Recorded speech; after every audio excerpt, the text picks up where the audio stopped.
ನಮಸ್ಕಾರ. BSY team ಅಲ್ಲಿ ಯಾರು ನಂಬರ್ 1, ಯಾರು ನಂಬರ್ 2? ಬಿಎಸ್ವೈ ಅಕ್ಕಪಕ್ಕ ಕೂತ್ಕೊಳ್ಳೋ ಬಂಟರು ಯಾರು ಗೊತ್ತಾ? ಸಿಎಂ ಕುರ್ಚಿಯಲ್ಲಿ ಬಿಎಸ್ವೈ, ರಿಮೋಟ್ ಕಂಟ್ರೋಲ್ ದಿಲ್ಲಿಯಲ್ಲಿ. ಇದೇ ಹೊತ್ತಿನ focus 18 team BSY top 10 secret. ನಾನು ನವಿತಾ ಜೈನ್. ಅಂತೂ ಇಂತೂ ಬಿಎಸ್ವೈ ಮತ್ತೆ ಸಿಎಂ ಪಟ್ಟಕ್ಕೇರಿದ್ದಾರೆ. 14 ತಿಂಗಳ ಶ್ರಮಕ್ಕೆ ಫಲ ಸಿಕ್ಕಿದೆ. ಆದ್ರೆ ಬಿಎಸ್ವೈ ಸಿಎಂ ಆದ್ರೂ ರಿಮೋಟ್ ಕಂಟ್ರೋಲ್ ಮಾತ್ರ ದಿಲ್ಲಿ ನಾಯಕರ ಕೈಯಲ್ಲಿದೆ. ಹಾಗಾದ್ರೆ ಬಿಎಸ್ವೈ ಟೀಮ್ ಅಲ್ಲಿ ಯಾರು ನಂಬರ್ 1, ಯಾರು ನಂಬರ್ 2? ಆ ಟಾಪ್ ಸೀಕ್ರೆಟ್ ಅನ್ನ ನಾವು ಬಿಚ್ಚಿಡ್ತೀವಿ, ನೋಡ್ಕೊಂಡ್ ಬನ್ನಿ. ಬಿಎಸ್ವೈ ಟೀಮ್ ನಲ್ಲಿ ಯಾರು ನಂಬರ್ 1, ಯಾರು ನಂಬರ್ 2? ಬಿಎಸ್ವೈ ಅಕ್ಕಪಕ್ಕ ಕೂತ್ಕೊಳ್ಳೋ ಬಂಟರು ಯಾರು ಗೊತ್ತಾ?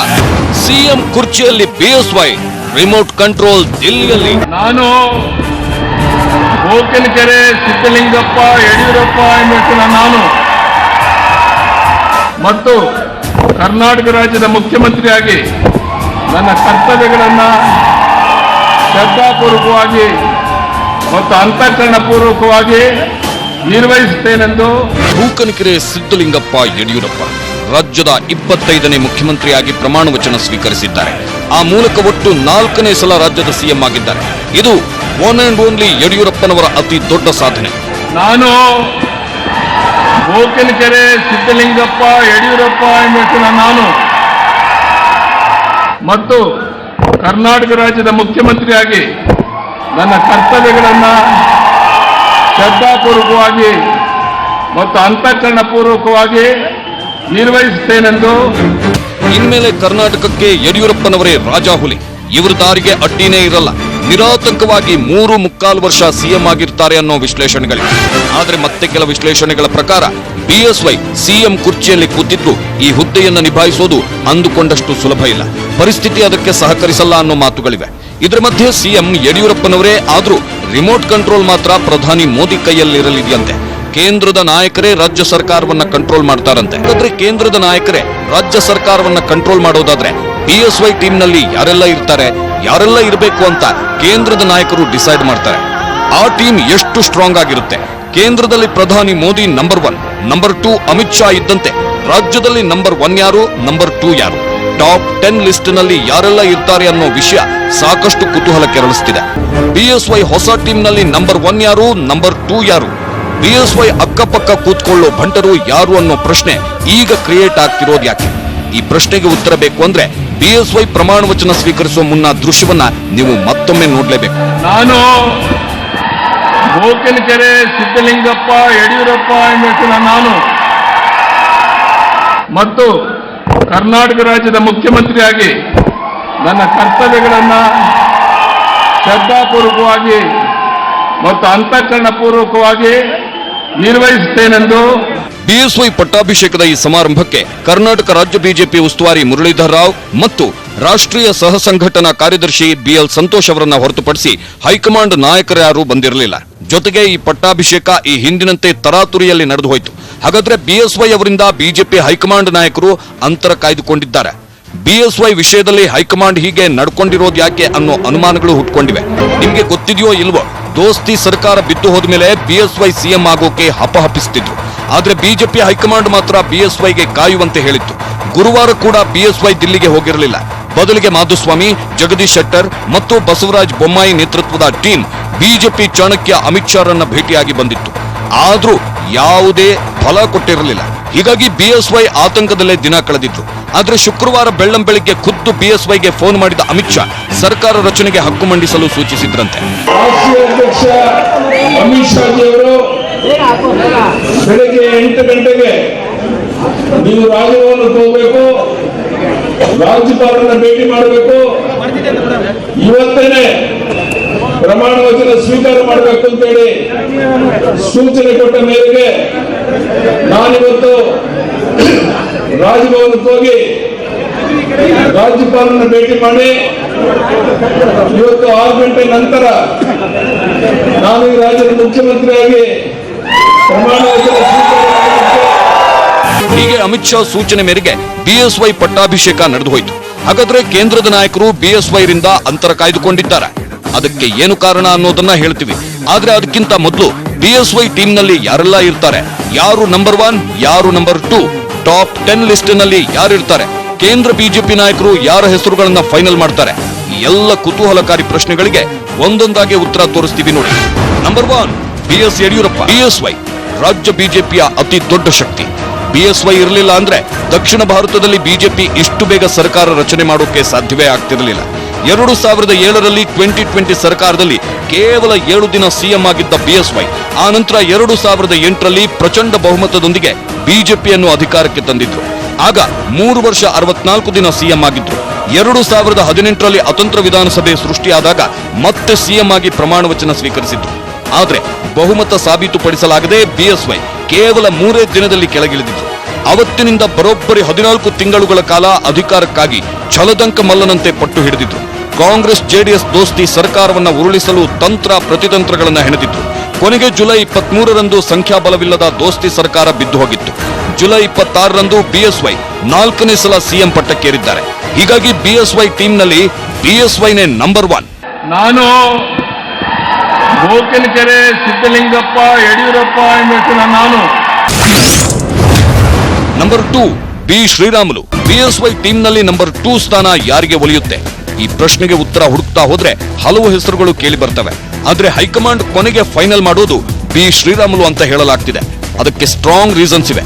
ಅವೇನು ಅಂದ್ರೆ, ಶ್ರೀರಾಮುಲು ವಾಲ್ಮೀಕಿ ಸಮುದಾಯಕ್ಕೆ ಸೇರಿದ ಪ್ರಬಲ ಮುಖಂಡ. ಕಳೆದ ವಿಧಾನಸಭಾ ಮತ್ತು ಲೋಕಸಭಾ ಚುನಾವಣೆಗಳಲ್ಲಿ ಹಿಂದುಳಿದವರು ಎಸ್ಸಿ ಎಸ್ಟಿ ಮತಗಳನ್ನು ಸೆಳೆಯುವಲ್ಲಿ ರಾಮುಲು ಪ್ರಮುಖ ಪಾತ್ರ ವಹಿಸಿದ್ರು.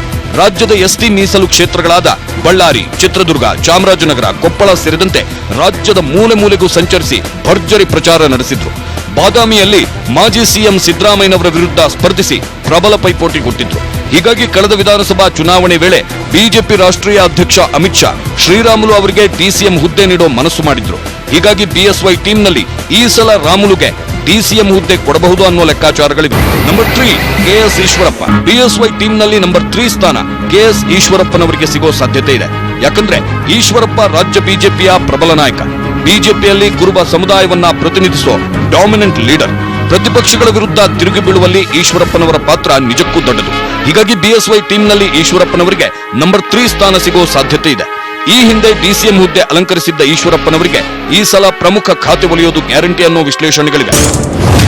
Number 4, JC Madhuswamy. ಬಿಎಸ್ವೈ ಟೀಮ್ನಲ್ಲಿ 4ನೇ ಸ್ಥಾನ ತುಮಕೂರು ಜಿಲ್ಲೆಯ ಚಿಕ್ಕನಾಯಕನಹಳ್ಳಿ ಶಾಸಕ ಜೆಸಿ ಮಾಧುಸ್ವಾಮಿಗೆ ಒಲಿಯೋದು ಪಕ್ಕ ಅನ್ನೋ ವಿಶ್ಲೇಷಣೆಗಳಿವೆ. ಯಾಕಂದ್ರೆ ಈ ಸಲದ ವಿಧಾನಸಭಾ ಅಧಿವೇಶನದಲ್ಲಿ ದೋಸ್ತಿ ಪಕ್ಷಗಳಿಗೆ ಬಿಜೆಪಿ ವತಿಯಿಂದ ತಕ್ಕ ತಿರುಗೇಟು ಕೊಟ್ಟಿದ್ದು ಇದೇ ಮಾಧುಸ್ವಾಮಿ. ಕಾನೂನು ಮತ್ತು ನೀತಿ ನಿಯಮಗಳ ವಿಷಯ ಕೇಳಿ ಬಂದಾಗ್ಲೆಲ್ಲ ಮಾಧುಸ್ವಾಮಿ ಮುಂದೆ ನಿಂತು ದೋಸ್ತಿ ನಾಯಕರ ಮೇಲೆ ವಾಗ್ದಾಳಿ ನಡೆಸುತ್ತಿದ್ರು. ಪಾಯಿಂಟ್ ಬೈ ಪಾಯಿಂಟ್ ವಿವರಣೆ ಕೊಡ್ತಿದ್ರು. ಸಿಂಪಲ್ ಆಗಿ ಹೇಳಬೇಕು ಅಂದ್ರೆ 14 ತಿಂಗಳಲ್ಲೇ ದೋಸ್ತಿ ಸರ್ಕಾರವನ್ನು ಕಟ್ಟಿ ಹಾಕೋದ್ರಲ್ಲಿ ಮಾಧುಸ್ವಾಮಿ ಪಾತ್ರ ನಿಜಕ್ಕೂ ದೊಡ್ಡದು. ಹೀಗಾಗಿ ಲಿಂಗಾಯತ ಸಮುದಾಯವನ್ನ ಪ್ರತಿನಿಧಿಸುವ ಮಾಧುಸ್ವಾಮಿಗೆ ಈ ಸಲ ಪ್ರಬಲ ಖಾತೆ ಸಿಗೋದು ಪಕ್ಕ ಅಂತ ಹೇಳಲಾಗುತ್ತಿದೆ. ಹೀಗೆ ಟಾಪ್ 4 ಸ್ಥಾನಗಳಲ್ಲಿ ಬಿಎಸ್ವೈ, ಶ್ರೀರಾಮುಲು, ಈಶ್ವರಪ್ಪ ಮತ್ತು ಮಾಧುಸ್ವಾಮಿ ಫಿಕ್ಸ್ ಅನ್ನೋ ಮಾತುಗಳು ಕೇಳಿ ಬರ್ತವೆ. ಈ 4 ಪಿಲ್ಲರ್ಗಳು ಗಟ್ಟಿಯಾಗಿ ನಿಂತ್ರೆ ಬಿಎಸ್ವೈ ಸ್ಥಿರ ಸರ್ಕಾರ ನೀಡೋಕೆ ಸಾಧ್ಯ. ಮುಂದಿನ 3.25 ವರ್ಷ ಸುಭದ್ರವಾಗಿರುತ್ತೆ. ಹೀಗಾಗಿ ಕೇಂದ್ರ ಬಿಜೆಪಿ ನಾಯಕರು ಈ 4 ಮುಖಂಡರಿಗೆ ಬಿಎಸ್ವೈ ಟೀಮ್ನಲ್ಲಿ ಟಾಪ್ 4 ಸ್ಥಾನಗಳನ್ನ ನೀಡಬಹುದು ಅಂತ ಹೇಳಲಾಗುತ್ತಿದೆ. ಬಿಎಸ್ವೈ ಟೀಮ್ ಅಲ್ಲಿ ಟಾಪ್ 10 ನಾಯಕರಿದ್ದಾರೆ. ಮೊದಲ 4 ಸ್ಥಾನಗಳು ಬಿಎಸ್ವೈ, ಶ್ರೀರಾಮುಲು, ಈಶ್ವರಪ್ಪ ಮತ್ತು ಮಾಧುಸ್ವಾಮಿಗೆ ಫಿಕ್ಸ್ ಅಂತ ಹೇಳಲಾಗ್ತಿದೆ. ಹಾಗಾದ್ರೆ ಇನ್ನುಳಿದ 6 ಸ್ಥಾನಗಳ ಯಾರ್ಯಾರಿಗೆ ಒಲಿತವೆ? ಬಿಎಸ್ವೈ ಟೀಮ್ ಎಷ್ಟು ಸ್ಟ್ರಾಂಗ್ ಆಗಿರುತ್ತೆ ಗೊತ್ತಾ? ಎಲ್ಲಿದೆ ನೋಡಿ pin to pin detail. Gokinakere Siddalingappa Yediyurappa ಎಂಬ ಹೆಸರಿನ ನಾನು ಕರ್ನಾಟಕ ರಾಜ್ಯದ ಮುಖ್ಯಮಂತ್ರಿಯಾಗಿ ದೇವರ ಹೆಸರಿನಲ್ಲಿ ಪ್ರಮಾಣ ಮಾಡುತ್ತೇನೆ. ಈಗ 4ನೇ ಸಲ ಬಿಎಸ್ ಯಡಿಯೂರಪ್ಪ ಸಿಎಂ ಆಗಿ ಪ್ರಮಾಣ ವಚನ ಸ್ವೀಕರಿಸಿದ್ದಾರೆ. ಆದ್ರೆ ಇವರ ಸಚಿವ ಸಂಪುಟ ಹೇಗಿರಬೇಕು, ಅದರಲ್ಲಿ ಯಾರ್ಯಾರು ಇರಬೇಕು ಅನ್ನೋದನ್ನ ಡಿಸೈಡ್ ಮಾಡೋದು ಮಾತ್ರ ಬಿಜೆಪಿ ಹೈಕಮಾಂಡ್. ಹೀಗಾಗಿ ಬಿಎಸ್ವೈ ಸಿಎಂ ಆಗಿದ್ರು ರಿಮೋಟ್ ಕಂಟ್ರೋಲ್ ಮಾತ್ರ ಕೇಂದ್ರದ ನಾಯಕರ ಕೈಯಲ್ಲಿ ಇರುತ್ತೆ. ಬಿಎಸ್ವೈ ಸರ್ಕಾರದ ಮೊದಲ 4 ಪಿಲ್ಲರ್ಗಳಾಗಿ ಬಿಎಸ್ವೈ, ಶ್ರೀರಾಮುಲು, ಈಶ್ವರಪ್ಪ ಮತ್ತು ಮಾಧುಸ್ವಾಮಿ ಅವರನ್ನು ನಿಲ್ಲಿಸಲು ಬಿಜೆಪಿ ಹೈಕಮಾಂಡ್ ನಿರ್ಧರಿಸಿದೆ ಅಂತ ಹೇಳಲಾಗುತ್ತಿದೆ. ಹಾಗಾದ್ರೆ 5ನೇ ಪಿಲ್ಲರ್ ಯಾರು ಗೊತ್ತಾ? Number 5, CP Yogeshwar. CP Yogeshwar Vokkaliga ಸಮುದಾಯವನ್ನ ಪ್ರತಿನಿಧಿಸುವ ಪ್ರಬಲ ಬಿಜೆಪಿ ನಾಯಕ. ಇವರು ಬಿಎಸ್ವೈ ಟೀಮ್ನಲ್ಲಿ ನಂಬರ್ 5ನೇ ಸ್ಥಾನ ಅಲಂಕರಿಸುವ ಸಾಧ್ಯತೆ ಇದೆ. ಯಾಕಂದ್ರೆ ರಾಜ್ಯದಲ್ಲಿ ಮತ್ತೆ ಬಿಜೆಪಿ ಸರ್ಕಾರ ಅಸ್ತಿತ್ವಕ್ಕೆ ಬರೋಕೆ ಪ್ರಮುಖ ಕಾರಣಕರ್ತರಲ್ಲಿ ಸಿಪಿ ಯೋಗೇಶ್ವರ್ ಕೂಡ ಒಬ್ರು. ಅದರಲ್ಲೂ ಹಳೆ ಮೈಸೂರು ಪ್ರಾಂತ್ಯದಲ್ಲಿ ಆಪರೇಷನ್ ಕಮಲ ಸಕ್ಸಸ್ ಆಗುವಂತೆ ನೋಡಿಕೊಂಡಿದ್ರು ಅನ್ನೋ ಮಾತುಗಳಿವೆ. ಹೀಗಾಗಿ ಸಿಪಿ ಯೋಗೇಶ್ವರ್ ಅವರು ಬಿಎಸ್ವೈ ಸರ್ಕಾರದಲ್ಲಿ ಬಿಜೆಪಿಯ ಬ್ರೈನ್ ಆಗಿ ಕೆಲಸ ಮಾಡಬಹುದು ಅನ್ನೋ ಉದ್ದೇಶದಿಂದ ಇವರಿಗೆ ಪ್ರಮುಖ ಸಚಿವ ಸ್ಥಾನ ನೀಡುವ ಸಾಧ್ಯತೆ ಇದೆ. ನಿಮಗೆ ಗೊತ್ತಿದೆಯೋ ಇಲ್ವೋ, ಕಳೆದ ವಿಧಾನಸಭಾ ಚುನಾವಣೆಯಲ್ಲಿ ಸಿಪಿ ಯೋಗೇಶ್ವರ್ ಅವರು ಸೋತಿದ್ದಾರೆ. ಆದರೆ ಬಿಎಸ್ವೈ ಸರ್ಕಾರದಲ್ಲಿ ವಿಧಾನ ಪರಿಷತ್ ಸದಸ್ಯರನ್ನಾಗಿ ಮಾಡಿ ಮಂತ್ರಿ ಹುದ್ದೆ ನೀಡಬಹುದು ಅನ್ನೋ ವಿಶ್ಲೇಷಣೆಗಳಿವೆ. ನಂಬರ್ 6 ಅರವಿಂದ ಲಿಂಬಾವಳಿ. ಬೆಂಗಳೂರಿನ ಮಹದೇವಪುರ ಕ್ಷೇತ್ರದ ಪ್ರಬಲ ಬಿಜೆಪಿ ಶಾಸಕ ಅರವಿಂದ ಲಿಂಬಾವಳಿ. ಇವರು ಬೆಂಗಳೂರಿನ ಡಾಮಿನೆಂಟ್ ಲೀಡರ್ಗಳಲ್ಲಿ ಒಬ್ಬರು. ಎಸ್ಸಿ ಎಸ್ಟಿ ಮತಗಳನ್ನು ಸೆಳೆಯುವಲ್ಲಿ ಅರವಿಂದ ಲಿಂಬಾವಳಿ ಪ್ರಮುಖ ಪಾತ್ರ ವಹಿಸಿದ್ರು. ಆಪರೇಷನ್ ಕಮಲ ನಡೆಸುವಾಗ ಮಾಸ್ಟರ್ ಮೈಂಡ್ ನಂತೆ ಕೆಲಸ ಮಾಡಿದ್ರು ಅನ್ನೋ ಮಾತುಗಳು ಇವೆ. ಹೀಗಾಗಿ ಈ ಸಲ ಬಿಎಸ್ವೈ ಟೀಮ್ನಲ್ಲಿ ಸ್ಥಾನ ಒಲಿಯುವ ಸಾಧ್ಯತೆ ಇದೆ. Number 7 city Ravi. ಚಿಕ್ಕಮಗಳೂರು ಶಾಸಕ ಸಿಟಿ ರವಿ. ಇವರು ಒಕ್ಕಲಿಗ ಸಮುದಾಯವನ್ನ ಪ್ರತಿನಿಧಿಸೋ ಪ್ರಬಲ ಬಿಜೆಪಿ ನಾಯಕ. ಆರ್ಎಸ್ಎಸ್ ಹಿನ್ನೆಲೆ ಹೊಂದಿರೋ ಇವರು ಎದುರಾಳಿಗಳ ಮೇಲೆ ಮಾತಿನ ಯುದ್ಧ ನಡೆಸ್ತಾರೆ. ಪಕ್ಷವನ್ನು ಸಂಘಟಿಸುವಲ್ಲಿ ಸಿಟಿ ರವಿ ಪಾತ್ರ ದೊಡ್ಡದು. ಹೀಗಾಗಿ ಈ ಸಲ ಬಿಎಸ್ವೈ ಮಂತ್ರಿಮಂಡಲದಲ್ಲಿ ಸಿಟಿ ರವಿ ಅವರಿಗೆ ಪ್ರಮುಖ ಖಾತೆ ಸಿಗುವ ಲಕ್ಷಣಗಳು ಎದ್ದು ಕಾಣುತ್ತಿವೆ. Number 8 R Ashok. ಬೆಂಗಳೂರು ನಗರದ ಪ್ರಬಲ ಬಿಜೆಪಿ ಮುಖಂಡರಲ್ಲಿ ಒಬ್ರು R Ashok. R Ashok Congress JDS ದೋಸ್ತಿ ಸರ್ಕಾರದ ತಪ್ಪುಗಳನ್ನ ಪದೇ ಪದೇ ಎತ್ತಿ ಹಿಡಿಯುತ್ತಿದ್ರು. ಪಕ್ಷವನ್ನ ಮತ್ತೆ ಅಧಿಕಾರಕ್ಕೆ ತರುವಲ್ಲಿ ಇವರ ಪಾತ್ರವೂ ಕೂಡ ದೊಡ್ಡದು. ಹೀಗಾಗಿ ಬಿಎಸ್ವೈ ಟೀಮ್ನಲ್ಲಿ ಮಾಸ್ಟರ್ ಮೈಂಡ್ನಂತೆ ಕೆಲಸ ಮಾಡೋ ಆರ್ ಅಶೋಕ್ಗೆ 8ನೇ ಸ್ಥಾನ ಸಿಗೋ ಸಾಧ್ಯತೆ ಇದೆ. ನಂಬರ್ 9 ಅಶ್ವಥ್ ನಾರಾಯಣ್. ಬೆಂಗಳೂರಿನ ಮಲ್ಲೇಶ್ವರಂ ಶಾಸಕ ಅಶ್ವಥ್ ನಾರಾಯಣ್ ಆಪರೇಷನ್ ಕಮಲದಲ್ಲಿ ಪ್ರಮುಖ ಪಾತ್ರ ವಹಿಸಿದ್ರು ಅಂತ ಹೇಳಲಾಗುತ್ತೆ. ಹೀಗಾಗಿ ಇವರಿಗೂ ಈ ಸಲ ಬಿಎಸ್ವೈ ಟೀಮ್ನಲ್ಲಿ ಕೇಂದ್ರದ ನಾಯಕರು ಸ್ಥಾನ ಒದಗಿಸಿಕೊಡಬಹುದು ಅನ್ನೋ ವಿಶ್ಲೇಷಣೆಗಳಿವೆ. ನಂಬರ್ 10 ಜಗದೀಶ್ ಶೆಟ್ಟರ್. ಹಿರಿಯ ಬಿಜೆಪಿ ಮುಖಂಡ ಮತ್ತು ಮಾಜಿ ಸಿಎಂ ಜಗದೀಶ್ ಶೆಟ್ಟರ್ ಪಕ್ಷದ ಪರ ಧ್ವನಿ ಎತ್ತೋ ಪ್ರಮುಖ ನಾಯಕರಲ್ಲಿ ಇವರು ಕೂಡ ಒಬ್ಬರು. ಹೈಕಮಾಂಡ್ ಮಟ್ಟದಲ್ಲಿ ಉತ್ತಮ ಬಾಂಧವ್ಯ ಹೊಂದಿದ್ದಾರೆ. ಇದರಿಂದ ಬಿಎಸ್ವೈ ಟೀಮ್ನಲ್ಲಿ ಸ್ಥಾನ ಗ್ಯಾರಂಟಿ ಅನ್ನೋ ಮಾತುಗಳು ಕೇಳಿ ಬರ್ತಿವೆ. ಹೀಗೆ ಟಾಪ್ 10 ಲಿಸ್ಟ್ನಲ್ಲಿ ಪ್ರಮುಖರಿಗೆ ಬಿಜೆಪಿ ಹೈಕಮಾಂಡ್ ಮಣೆ ಹಾಕುವ ಸಾಧ್ಯತೆ ಇದೆ. ಒಟ್ಟಾರೆ 33 ಮಂತ್ರಿ ಸ್ಥಾನಗಳ ಪೈಕಿ 22 ಬಿಜೆಪಿ ಮುಖಂಡರಿಗೆ ಸಚಿವ ಸ್ಥಾನ ಸಿಕ್ಕರೆ ಇನ್ನುಳಿದ 11 ಸ್ಥಾನಗಳನ್ನು ಅತೃಪ್ತ ಶಾಸಕರಿಗೆ ನೀಡುವ ಸಾಧ್ಯತೆ ಇದೆ. ಅತೃಪ್ತರ ನರಿಯಿಂದ ಕಂಗಾಲಾಗಿರೋ ಹೈಕಮಾಂಡ್ ಬೇಕು ಅಂತಲೇ ಬಿಎಸ್ವೈ ಅವರಿಗೆ ಸರ್ಕಾರ ರಚಿಸೋಕೆ ಗ್ರೀನ್ ಸಿಗ್ನಲ್ ಕೊಡೋಕೆ ತಡ ಮಾಡಿತ್ತು. ಇಂಥ ಸಂದಿಗ್ಧ ಪರಿಸ್ಥಿತಿ ಸರ್ಕಾರ ರಚಿಸಿದ್ರೆ ಇರುತ್ತಾ ಅನ್ನೋ ಗೊಂದಲವು ಹೈಕಮಾಂಡ್ ಮಟ್ಟದಲ್ಲಿ ಸೃಷ್ಟಿಯಾಗಿತ್ತು. ಹೀಗಾಗಿನೇ 26ರ ಸಂಜೆ ನಡೆದ ಬಿಎಸ್ವೈ ಪಟ್ಟಾಭಿಷೇಕಕ್ಕೆ ಮೋದಿ, ಅಮಿತ್ ಶಾ ಸೇರಿದಂತೆ ಪ್ರಮುಖ ನಾಯಕರು ಗೈರಾಗಿದ್ರು ಅನ್ನೋ ವಿಶ್ಲೇಷಣೆಗಳಿವೆ. ರಾಜ್ಯದಲ್ಲಿ ಬಿಜೆಪಿ ಮತ್ತೆ ಅಧಿಕಾರಕ್ಕೆ ಬರೋಕೆ ಪ್ರಮುಖ ಕಾರಣ ರಾಜೀನಾಮೆ ಕೊಟ್ಟಿರೋ 15 ದೋಸ್ತಿ ಶಾಸಕರು. ಇವರು ಅನರ್ಹರಾಗದಿದ್ರೆ ಕನಿಷ್ಠ 11 ಮಂದಿಗೆ ಸಚಿವ ಸ್ಥಾನ ಸಿಗೋದು ಗ್ಯಾರಂಟಿ. ಹಾಗಾದ್ರೆ ಬಿಎಸ್ವೈ ಟೀಮ್ ಸೇರೋ ಅತೃಪ್ತ ಶಾಸಕರು ಯಾರು? ಎಲ್ಲಿದೆ ನೋಡಿ ಕಂಪ್ಲೀಟ್ ಪಿಕ್ಚರ್. ಬಿಎಸ್ವೈ ಟೀಮ್ನಲ್ಲಿ ಸಿಎಂ ಹುದ್ದೆ ಹೊರತುಪಡಿಸಿ ಒಟ್ಟು 33 ಸಚಿವ ಸ್ಥಾನಗಳಿವೆ. ಇವುಗಳಲ್ಲಿ 22 ಸ್ಥಾನಗಳು ಬಿಜೆಪಿ ಪಾಲಾಗ್ತವೆ.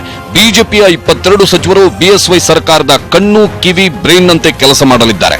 ಇನ್ನುಳಿದ 11 ಸ್ಥಾನಗಳನ್ನ ರಾಜೀನಾಮೆ ಕೊಟ್ಟಿರೋ ಅತೃಪ್ತ ಶಾಸಕರಿಗೆ ನೀಡಲಿದ್ದಾರೆ. ಹಾಗಾದ್ರೆ ಬಿಎಸ್ವೈ ಸರ್ಕಾರದಲ್ಲಿ ಯಾವ್ಯಾವ ಅತೃಪ್ತ ಶಾಸಕರಿಗೆ ಮಂತ್ರಿ ಸ್ಥಾನ ಸಿಗುತ್ತೆ ಗೊತ್ತಾ? ಆ ಲಿಸ್ಟ್ ಅನ್ನ ತೋರಿಸ್ತೀವಿ. ಅತೃಪ್ತರ ಟೀಮ್ ಲೀಡರ್ ಅಂತಾನೆ ಗುರುತಿಸಿಕೊಂಡಿದ್ದ ರಮೇಶ್ ಜಾರಕಿಹೊಳಿ ಬಿಎಸ್ವೈ ಟೀಮ್ ಸೇರೋರ ಪಟ್ಟಿಯಲ್ಲಿ ಮೊದಲು ಎದ್ದು ಕಾಣುತ್ತಾರೆ.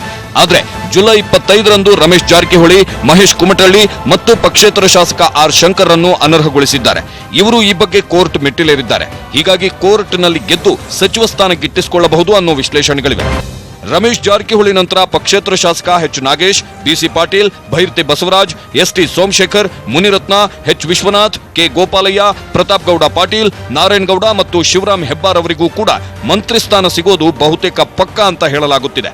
ಆದ್ರೆ ಇವರೆಲ್ಲರ ಮೇಲೆ ಅನರ್ಹತೆಯ ತೂಗುಗತ್ತಿ ಇರೋದ್ರಿಂದ ಸ್ಪೀಕರ್ ನಿರ್ಧಾರದ ಮೇಲೆ ಇವರ ರಾಜಕೀಯ ಭವಿಷ್ಯ ನಿರ್ಧಾರವಾಗಲಿದೆ.